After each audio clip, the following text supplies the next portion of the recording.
साथियों नमस्कार। मैं कमल शुक्ला भूमकाल समाचार आप देखना शुरू कर चुके हैं।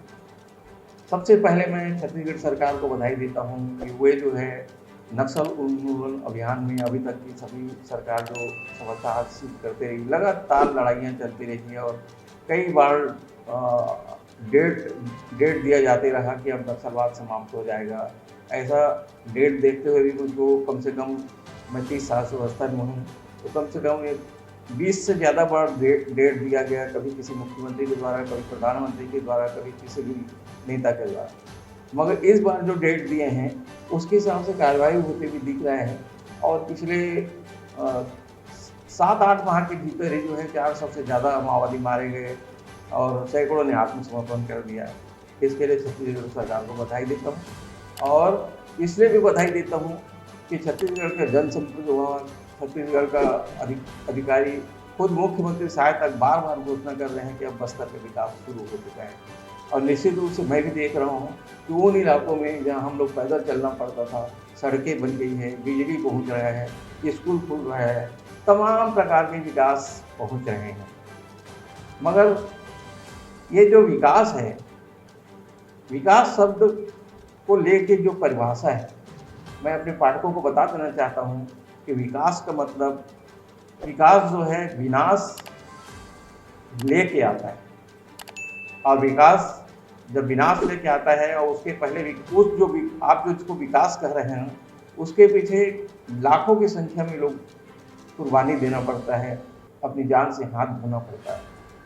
ऐसा ही विकास लद्दाख में हो रहा है, ऐसा ही विकास मणिपुर में हो रहा है, ऐसा ही विकास असम में हो रहा है, ऐसा ही विकास तमाम उन आदिवासी इलाकों में हो रहा है, झारखंड में हो रहा है। तो इस विनाश के पीछे जो विकास, उसका असली मत होता है कि बड़े बड़े जो कारपोरेट हैं, आज बड़े बड़े जो उद्योगपति हैं, वही सरकार चला रहे हैं। हमारे देश से लोकतंत्र एक तरह से ख़त्म हो चुका है और अडानी अंबानी का नाम आज आ रहा है। पहले टाटा बिरला का नाम आता था। हमेशा जो भी कोई सरकार बनी तो ये उद्योगपतियों का नाम आता है।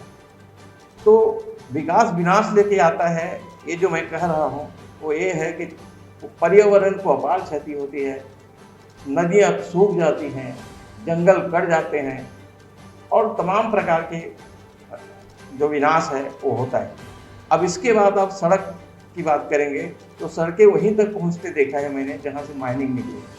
जैसे कि एक उदाहरण मेरे सामने है, नारायणपुर से छोटे डोंगर का मामला था, नारायणपुर से बारसूर चौरा रोड का मामला था, जहाँ ये लोग बोल रहे थे विकास इसलिए नहीं हो रहा है कि उस एरिया में माओवादियों का कब्जा है। अब उस एरिया को ये लोग छुड़ा लिए, तो अब उस एरिया में रोड बनी है तो रोड बने हुए 4 साल भी नहीं हुए हैं, वो पूरा रोड फिर से गड्ढे में बदल गया और उससे ज़्यादा गड्ढे में बदल गया जितना कि पहले बोलते थे कि माओवादियों के कारण से विकास नहीं हुआ। तो असली चीज़ है माइनिंग का खुदाई। यहाँ तक कि दिल्ली और कलकत्ता के बीच का जो रूट है उसमें जितनी पब्लिक ट्रेन चलते हैं उससे 10 गुना से ज़्यादा जो है मालवाहक गाड़ियाँ चलती हैं। उनके लिए पब्लिक ट्रेन को कैंसिल भी कर दिया जाता है। बैलाडीला से आपके विशाखापट्टनम तक की जो ट्रेन लाइन है उसमें एक पैसेंजर ट्रेन चलती है जो मालगाड़ियों के कारण से 10 घंटे का रास्ता कभी कभी 18 घंटे में और कभी कभी 24 घंटे में और कभी कैंसिल भी कर दिया जाता है। दूसरा, इस विनाश के पीछे जो पर्यावरणीय क्षति होगी उसको अकेले बस्तर के लोग नहीं झेलते हैं, सरगुजा के लोग नहीं झेलते हैं, पूरी दुनिया झेलती है।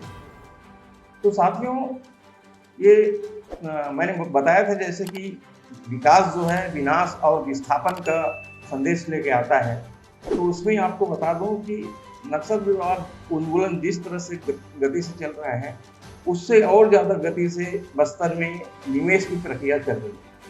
हालांकि पिछले 50-60 वर्ष क्या अंग्रेजों के समय से ही बस्तर की दोहन की तैयारी चल रही थी, मगर अभी खुद सरकार ने अभी 3 महीने पहले घोषित किया था कि 55,000 करोड़ का निवेश बस्तर के नाम पे हो चुका है, जो इन 3 महीनों में बढ़ के 1.5 लाख करोड़ से भी ज़्यादा निवेश हो चुका है। बस्तर के प्रति अब पूरे देश भर के बड़े बड़े उद्योगपतियों की नज़र लग चुकी है और वे यहाँ आकर अपना खदान, अपना कारखाना खोलना शुरू कर चुके हैं। लाखों हेक्टेयर जमीनों का लीज की प्रक्रिया शुरू हो चुकी है और इससे जो है बस्तर का आधा जंगल तो खत्म होने की स्थिति में है। तो मैं कह रहा था कि बस बस्तर में निवेश की प्रक्रिया जो शुरू हुई है वो उन चीज़ों के लिए भी है जो बस्तर में बहुत बहुमूल्य संपदा है और ये बस्तर में नहीं तमाम आदिवासी इलाकों में है। इसलिए सरकार उन इलाकों के विकास के लिए बिल्कुल जीत में अड़ जाती है और जीत में जो है भारी संख्या में कैंप खोल दिया जाता है, भारी संख्या में सैनिकों के हाथ में बंदूक थमा दिया जाता है, वहाँ के स्थानीय लोगों में जो है आपस में मतभेद कराया जाता है।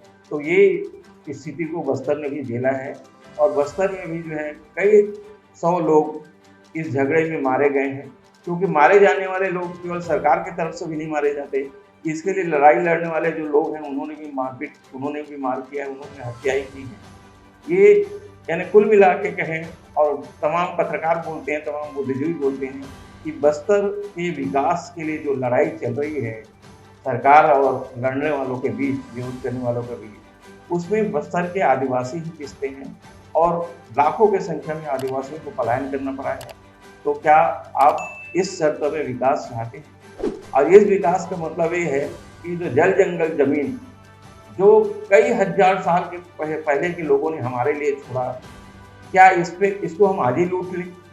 तो आज ही लूटने की प्रक्रिया जो है हर जो सरकार आती है, चाहे कांग्रेस की हो चाहे भाजपा की हो, ये तमाम सरकारें क्योंकि उद्योगपतियों की ही पैसे से बनता है सरकार, उद्योगपतियों की इशारे से बनता है, तो ये लूट में ही ज़्यादा ध्यान देते हैं। इस लूट के कारण से ये जो प्राकृतिक संपदा का नुकसान हो रहा है, तो आगे चल के निश्चित रूप से सबको अभी भी जो है बहुत सारी क्षति हो रही है। पहाड़ों में स्खलन, भूस्खलन हो रहा है, जगह जगह जो है कभी गर्मी बढ़ जा रही है, कभी ठंड बढ़ जा रहा है, मौसम का संतुलन बिगड़ जा रहा है। तो कुल मिला के बस्तर भी उद्योगपतियों की नज़र पड़ चुकी है और अभी तमाम प्रकार के लीज की प्रक्रिया चालू है और निश्चित रूप से आने वाले दिनों में बस्तर उजड़ जाएगा और बस बहुत सारे लोग समझते हैं कि सड़क और लोग नए कपड़े पहनने लगे, अच्छा घड़ी पहनने लगे, ये विकास है।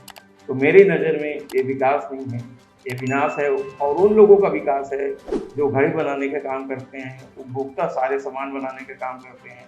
बस्तर के आदिवासी जो आज जो है जिसको पानी के लिए भी किसी बोतल बंद पानी की ज़रूरत नहीं है, वो भी जो है आगे चल के एक मिनरल वाटर पिएगा। ये इसको विकास कहते हैं, जबकि ये विकास वास्तव में उन सेठों का है जो ये तमाम उपभोक्ता सामान बनाते हैं ताकि लोग उसको खरीद सकें और तमाम आदिवासी इलाकों में ऐसे सामानों की पहुंच नहीं है, तो सेठों का विकास नहीं हो पा रहा है। तो बस्तर में विकास का मतलब है आने वाले दिनों में भारी संख्या में सेठों का विकास होगा। सुई धागा से लेके कपड़ा बनाना, फ्रिज, कूलर, तमाम प्रकार के यहाँ तक बुढ़ापू तक अब पहुँचना शुरू हो गया बस्तर में। तो मैं समझता हूँ ये विकास आदिवासियों का विकास नहीं है, जनता का विकास नहीं है, ये जो है उद्योगपतियों का विकास है और जो निर्माता कंपनी है उनका विकास है। धन्यवाद। मैं कमल शुक्ला हूँ, कल समाचार देखते रहिए।